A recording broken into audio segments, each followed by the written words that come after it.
दिल्ली का चुनाव जीतने के बाद बीजेपी यहां पर सरकार गठन की तैयारी में है। बहुत जल्द दिल्ली के नए मुख्यमंत्री के नाम का ऐलान किया जाने वाला है। साथ ही दिल्ली के नए कैबिनेट के चेहरों की भी घोषणा की जाएगी। प्रधानमंत्री नरेंद्र मोदी अमेरिका की यात्रा से लौट आए हैं। बीजेपी सूत्रों के मुताबिक दिल्ली में नई सरकार का स्वरूप तय किया जा चुका है, जिस पर अब महज पीएम मोदी और अमित शाह की रजामंदी बाकी रह गई है। ऐसा माना जा रहा है कि रविवार तक दिल्ली सरकार के मुखिया के नाम की घोषणा कर दी जाएगी। साथ ही दिल्ली के नए सीएम के शपथ ग्रहण की तारीख का भी ऐलान किया जाएगा।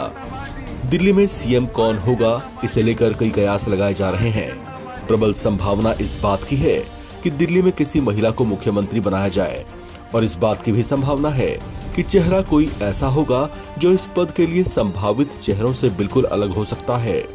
ऐसे में पार्टी में जारी चर्चाओं के मुताबिक बांसुरी स्वराज का नाम भी चर्चाओं में बना हुआ है। बांसुरी स्वराज दिल्ली की पूर्व मुख्यमंत्री और पूर्व केंद्रीय मंत्री सुषमा स्वराज की बेटी हैं। सुषमा स्वराज ने 12 अक्टूबर 1998 को दिल्ली की पहली महिला मुख्यमंत्री के तौर पर पदभार ग्रहण किया था। अब प्रबल संकेत हैं कि उनकी बेटी बांसुरी स्वराज भी इस पद पर आसीन होंगी।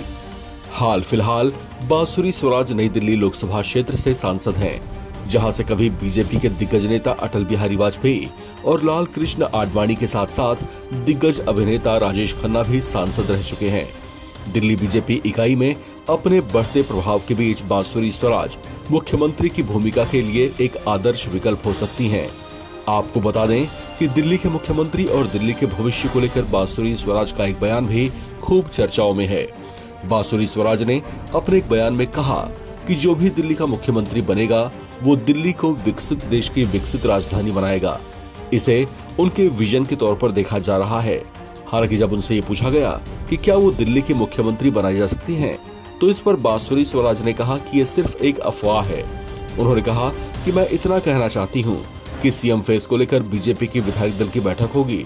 इसके बाद शीर्ष नेतृत्व तय करेगा कि पार्टी के किस नेता को मुख्यमंत्री की जिम्मेदारी दी जाए। उन्होंने कहा कि जो भी सीएम बनेगा वो अपनी जिम्मेदारी को बेहतर निभाएगा और भविष्य में दिल्ली का स्वरूप संवारेगा।